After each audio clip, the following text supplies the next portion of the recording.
Quand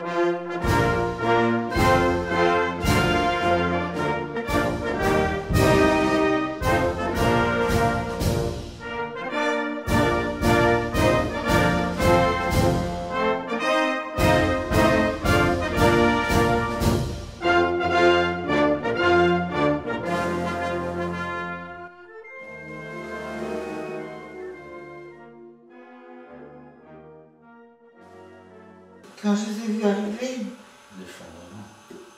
ça a été un effondrement. Ma mère, quand je les ai vus arriver, j'étais dans la rue Vantes, à faire une course sans doute, et puis tout d'un coup je vois comment dire, Des sidecars. Des sidecars. Des motos aussi avec des sidecars.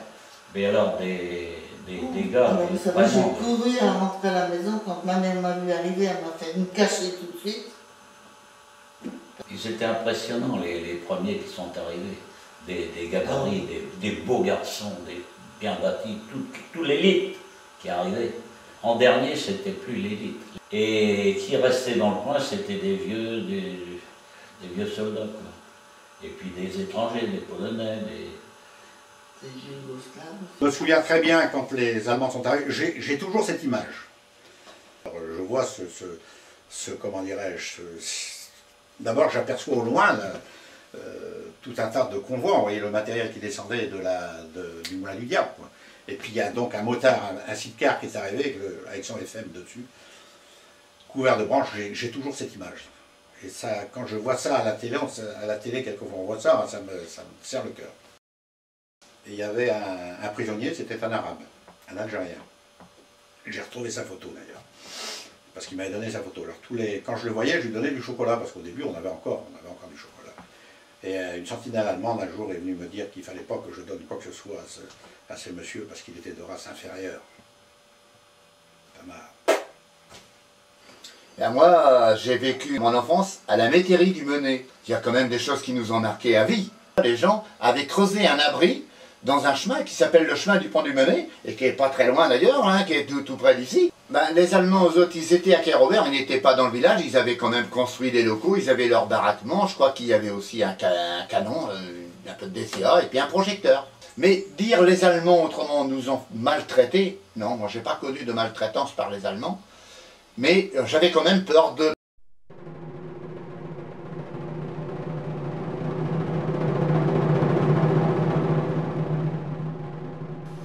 La poche a été difficile à vivre par tout le monde, hein. Il y avait, je crois, 120 000 personnes dans la poche, si je me souviens bien, et 30 000 Allemands.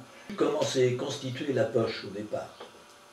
Eh bien, il y a eu la percée de Pattonne à Avranches le 1er août 1944. Le 4 août, c'était la libération de Rennes et Châteaubriand dans la foulée. Les Allemands font sauter une demi-douzaine de ponts entre Blain et Fégréac. Du 5 au 9 août, ils sont donc rentrés dans la poche de Saint-Nazaire pour faire cette poche de Saint-Nazaire.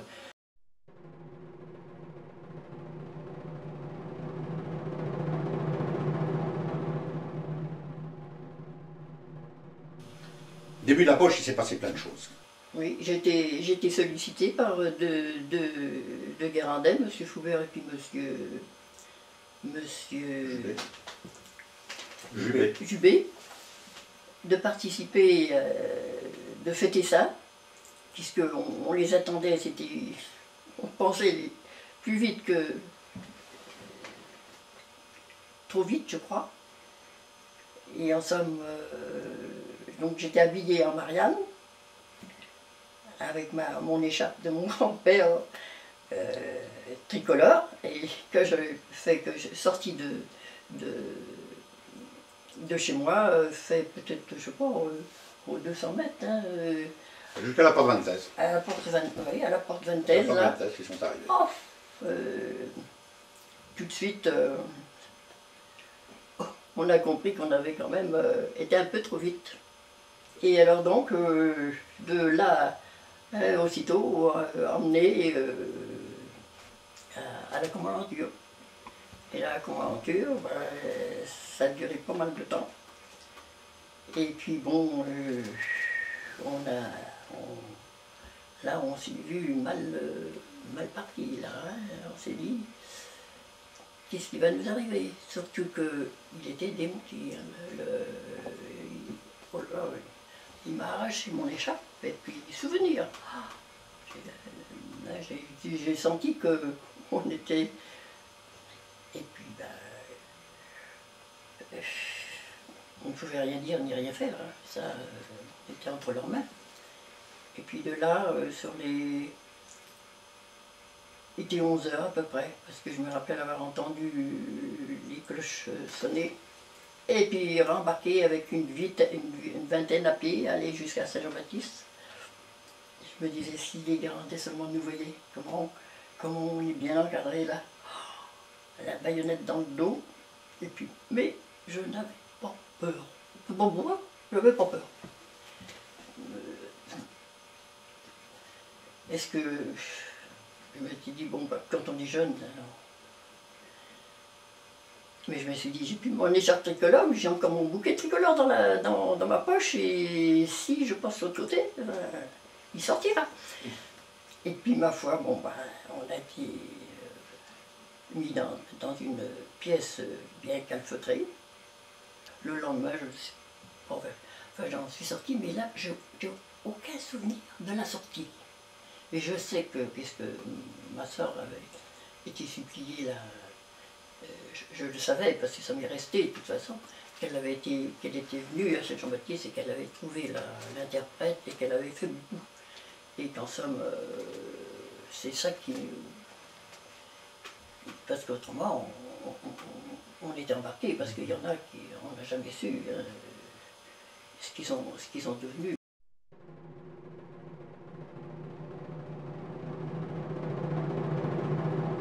Il y a eu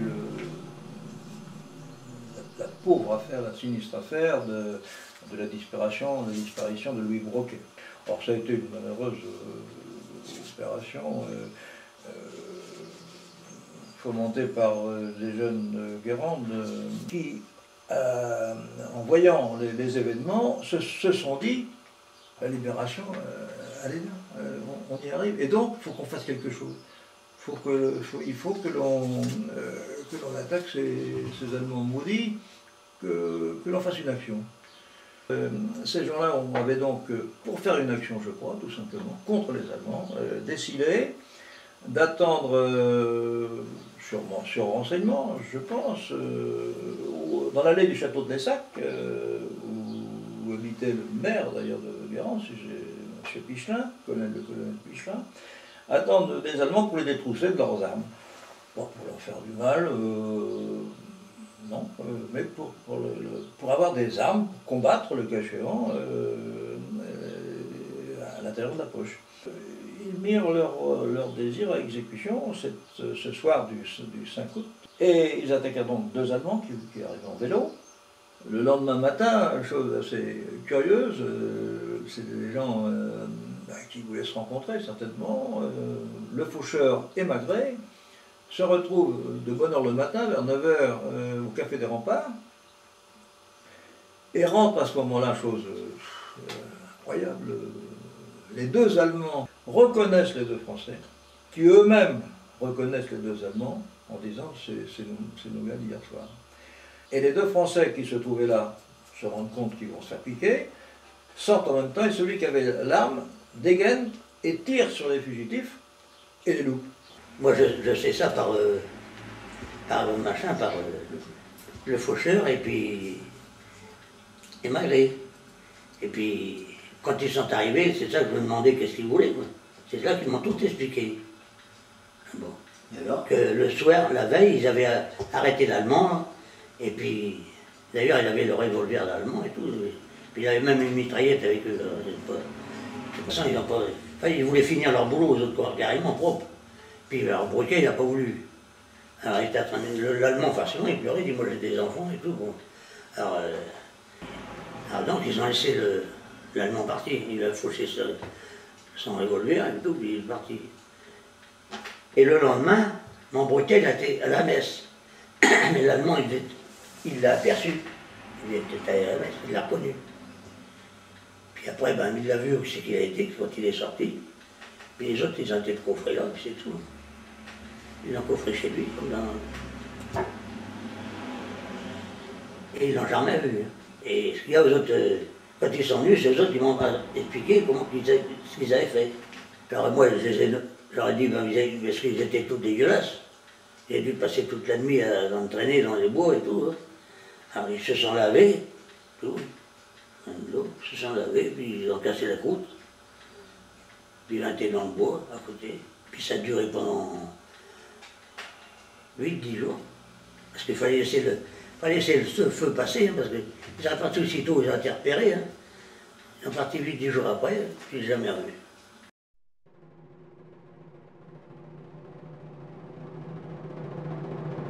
Oui, Donneman, c'est un résistant qui a été pris, il y a eu à Kermichel, il y avait là-bas un groupe de résistance. Ils essayaient de récupérer le plus possible de Russes blancs, on essayait enfin de récupérer des Russes blancs pour les faire déserter, quoi.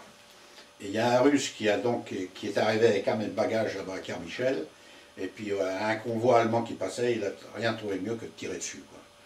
Alors ça a déclenché, d'abord il a été pris, lui, il a été fusillé, et il me semblerait, d'après mes souvenirs, qu'il aurait été enterré dans le petit bois en face.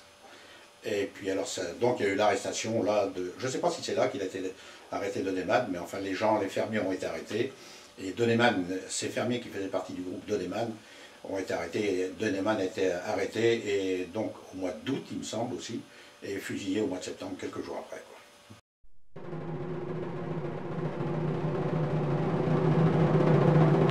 Alors la vie pendant la pole, c'était pas drôle. Mon père, comment dirais-je, à Noël 44-45, il me dit: qu'est-ce que tu veux pas venir travailler avec moi? Alors j'ai dit: oui, je veux bien travailler avec toi. Alors j'allais donc travailler avec lui à la Baule. Mais pour aller travailler à la Baule, il fallait avoir des papiers, parce qu'on n'avait pas le droit de dépasser le, comment dirais-je, saillé. C'était zone, ici on était en zone demi-côtière, je ne sais pas comment ils appelaient ça, et là-bas zone côtière. On ne pouvait pas passer si on était pris sans papier. Alors il y a un monsieur qui était commandant Despierres, il s'appelait. C'était le président de la Croix-Rouge de la Baule, et qui m'avait fait un faux papier, quoi. Et c'est vrai que les premiers temps, je crois comme souvenir qu'on allait à Cherbourg, et puis il y avait quand même des contrôles douaniers sur la route, il y avait le contrôle des Allemands. Le but au départ, c'était dès le matin de s'occuper de récupérer du pain. Moi j'ai été jusqu'à le bord de la Vilaine, chercher du beurre, et je portais ça dans un sac anglais. J'avais réussi à avoir un sac anglais, je portais sur mon dos, mais j'ai réussi à en avoir des fois, j'en rapportais pour beaucoup. Nous, chez nous, on n'a pas trop souffert nous. Chez Acli, on n'a pas trop souffert de la faim, mais il y en avait qui n'avaient rien, en ville, qui n'avaient rien en ville. Eh bien pour nous, le ravitaillement, c'est-à-dire que le peu qu'on avait, on servait plutôt à ravitailler les gens de la région qui venaient se ravitailler chez nous. Et puis les Allemands aussi se ravitaillaient, mais eux autres ils prenaient plutôt. Parce qu'il y avait tellement de pénurie de nourriture, et les Allemands ils voulaient leur part, ce qui était difficile, quoi.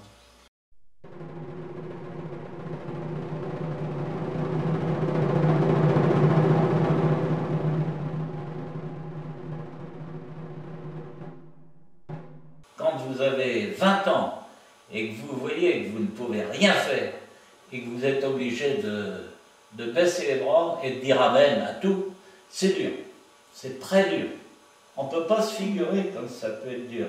Il y avait un réseau de résistants qu'on connaissait à peine au départ, et après on a formé des réunions, on se réunissait quand notre chef nous disait, on se réunissait à l'hôtel de la Porte Ventez. Auguste Schley, qui est notre chef de réseau. Chef de réseau, Auguste Schley, donc il y avait Michel Gouraud, le docteur Michel Gouraud, donc le maire de Saint-Liphard, Pierre Litou, et il y en avait un qui communiquait vraiment avec nous aussi, c'était l'abbé Louis. Ayant fait du sabotage dans un petit blocos de connexion, il y avait un petit blocos qui était de connexion de câble, qui communiquait, qui était à Cly, dans l'extérieur de Cly, et dont le câble allait sur la Turbanne Piriac. Donc, quand on coupait la communication de cette ligne, il n'y avait plus de téléphone jusqu'à Piriac. C'était intéressant parce qu'en cas de débarquement, ils ne pouvaient pas prévenir nulle part. Alors je l'ai fait, je le faisais en électricien, je ne coupais pas. J'isolais une connexion. Il y avait des boîtes de connexion, et j'isolais, il fallait qu'ils cherchent. Ils ont trouvé la panne une fois, une deuxième fois, et la troisième fois, ils ont miné. C'était un petit blocos avec un trou rond, mais il n'y avait rien dessus. On avait accès aux boîtes de dérivation. Et ils ont mis un couvercle et ils ont miné. Mais ils ont miné sans prévenir. Et mon père, le 1er janvier 1945, on est venu me chercher, mon père avait été tué et il est parti à la chasse avec des copains, à la chasse mais sans fusil. Ils avaient des bons chiens, ils avaient des furets, ils avaient des pelles, et puis ils allaient à la chasse. Et puis quand il est passé à côté de ce blocos et qu'il savait ce que je faisais, il dit tiens, ils ont mis un couvercle dessus. Alors avec sa pelle, il a voulu soulever le couvercle et c'était miné. Mais je vous dis, on ne peut pas se dire qu'on ait fait grand-chose. On était prêts à faire, mais c'est rien ce qu'on a fait. C'est rien. On risquait autant, mais on n'a pas fait grand-chose.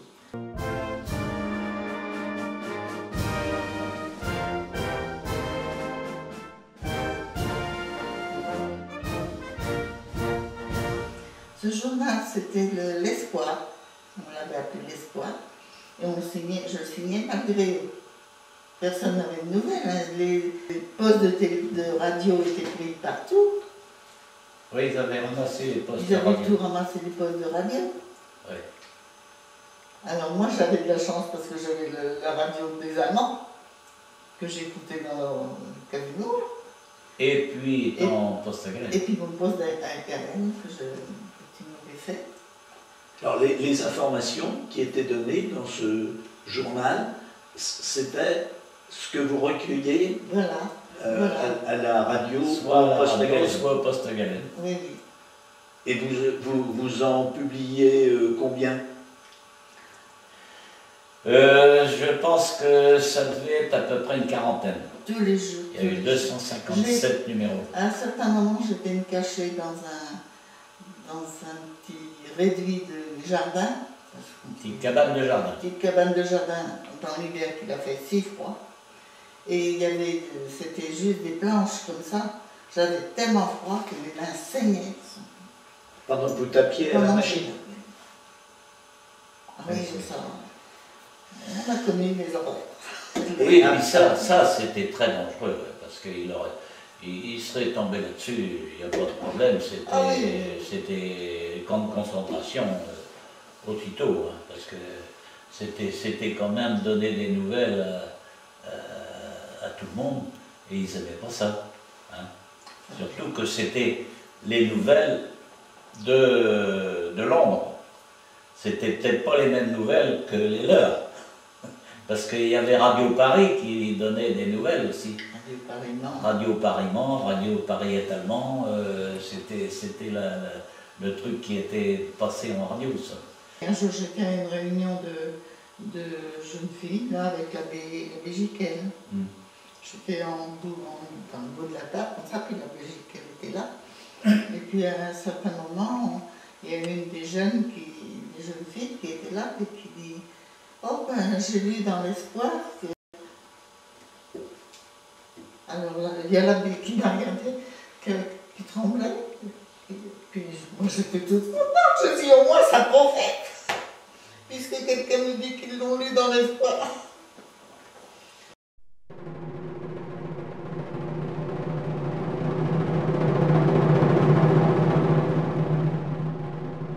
Les Russes, quand ils sont, mon père il a ramassé des Russes. Et pour les cacher, ben, il les a amenés là, à la ferme du Pont-Point. Ça allait, quoi, on s'en arrangeait bien. Alors eux autres, c'était des Russes blancs, et mélangés avec les Bolchevins. Enfin, les Allemands, quoi, parce que c'est plus poli. Hein. Ils avaient l'uniforme? Oui. Mais les uniformes, ils ont été brûlés. Puis ils ont eu des bleus et puis des chemises comme tout le monde. Puis ils avaient une carte d'identité. C'est Marie. Elle est venue me chercher du beurre à la maison. Parce qu'elle voulait du ravitaillement, puis elle avait 2 gosses. Puis elle leur a donné, mais elle manque de poids, elle est venue pendant l'heure de manger. Et puis il y avait un Russe qui était là, il l'a reconnu. Alors c'est elle qui l'a dénoncé au Bosch.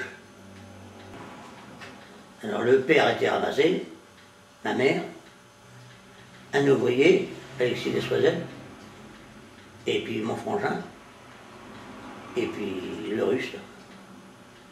Ils ont été emmenés à Saint-Nazaire. Alors ma mère et puis Dessoisettes il a été relâché les autres. Autrement mon frangin et puis mon père sont restés là-bas. Ils faisaient du jardinage et de toute façon ils ont passé au machin, ils ont passé au tribunal, ils étaient condamnés à mort.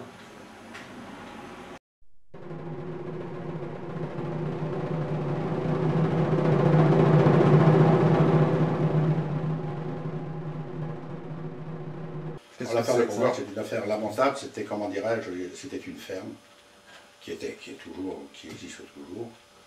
Et Convert en breton, ça veut dire le lieu de justice. Curieux.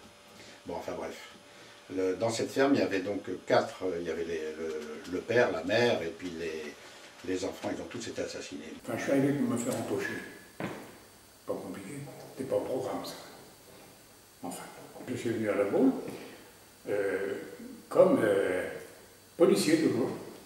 J'étais à ce moment-là encore dans la tenue. J'arrivais donc de chez un des responsables d'ailleurs des combattants de la poche, le colonel Doudeuil, qui m'a rendu au commissariat, comme d'habitude, quoi. Et puis, subitement, en arrivant, je vois un commissaire qui avait l'air d'être pressé que j'arrive. Il me dit, Berthe, vous êtes Guérandais, voilà, il s'est passé quelque chose d'affreux cette nuit. Et je voudrais que vous alliez constater et me rendre compte, quoi. Ce que j'ai fait, j'étais assez loin de la pédale à ce moment-là, et je me suis donc rendu à Congo, parce que j'ai vite réalisé que c'était là. Et j'arrive, je trouve ce gendarme maritime qui était à la porte, et puis je lui pose la question, il me dit, défense de rentrée, bien sûr, il avait la consigne. Ça, j'étais pas surpris, mais il a quand même consenti à m'ouvrir le haut de la porte. Et la porte à Lucet, à l'époque. Et ensuite, bon, madame, j'ai eu beaucoup de temps, enfin, suffisamment pour me rendre compte quand même que ce n'était pas un coup de bâton ou même un fusil charge qui avait été descendu. Il suffisait de suivre la rafale de mitraillettes, qui marquait d'ailleurs les meubles, les murs, à hauteur de personnes à peu près, quoi. Vous voyez ? Et moi, je suis rentré au commissariat pour me rendre compte quand même. Mais par contre, je crois que c'est quand je suis revenu que les Allemands étaient arrivés. Parce qu'ils avaient eu quand même un son de cloche, on peut dire, où ils étaient vraiment mouillés, comme on dit. Et alors là, à ce moment-là, il n'y avait que des hypothèses. Autre que les Allemands, d'ailleurs. Mais moi j'avais pas à faire des hypothèses. Hein. Moi, j'ai constaté, j'ai dit ce que j'ai vu, j'ai dit ce que j'ai fait, et j'ai rendu compte. Voilà.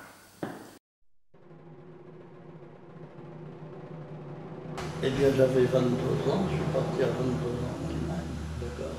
En 1943, je suis de la classe 42.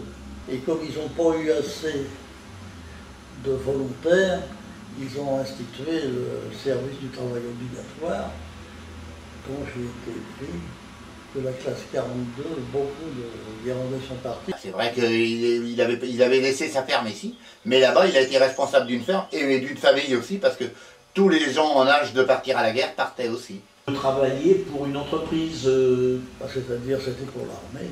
Oui, mais c'était une entreprise connue? C'était la BMW. Il a été libéré, lui, bien avant nous, parce que du fait de la poche, il est resté immobilisé à Nantes, je crois, environ je pense, je ne vais pas dire exactement, mais je pense qu'ils ont été au moins 3 semaines immobilisés à Nantes, en transit, quoi, comme on appelait. Les prisonniers étaient en transit à Nantes. Alors on est revenu jusqu'à la frontière par ce camion. Et après on est rapatrié. On a été rapatrié en train jusque Nantes. Et c'est là que, comme la poche était occupée, on a été obligé d'attendre près d'un mois avant de rentrer chez nous.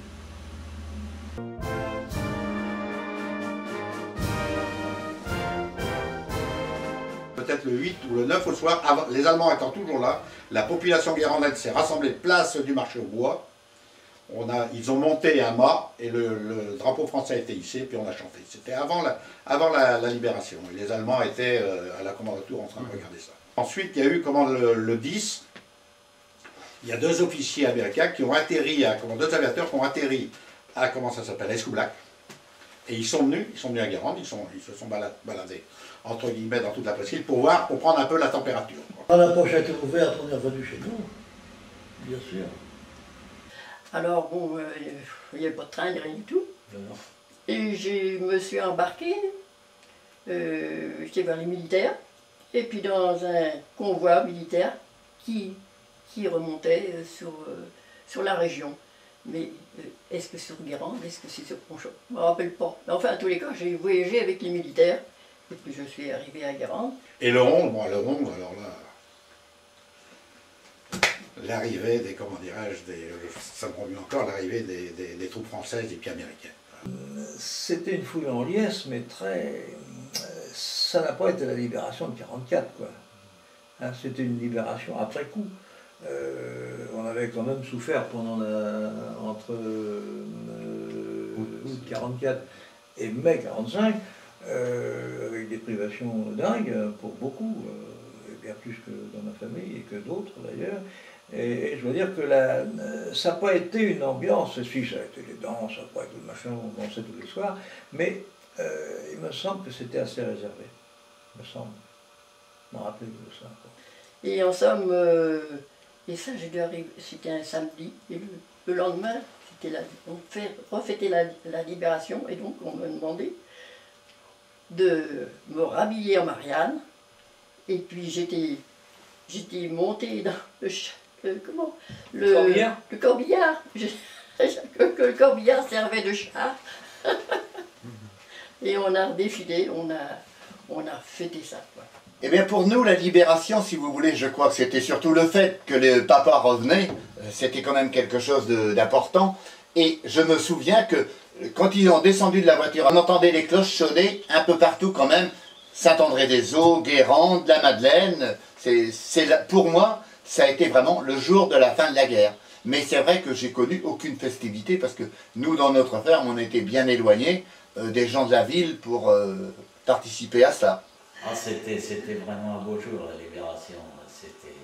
D'ailleurs, le beau jour qu'on a eu aussi, c'était quand l'appel du 18 juin. La première chose, j'ai regardé, c'est ton frère qui est venu me dire « Oh, tout le monde met son drapeau, il doit y avoir quelque chose. » Je regardais, c'était de la porte d'Antelle, je regardais dans la porte d'Antelle, j'ai vu en effet qu'il y avait des drapeaux.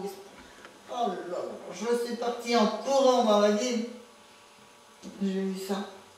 Puis ma première réaction, j'étais à l'église.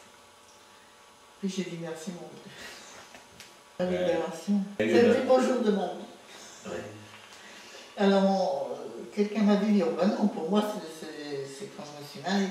Ah, je dis, moi, ça sera toujours le plus beau jour de ma vie parce que ça concerne tout le monde.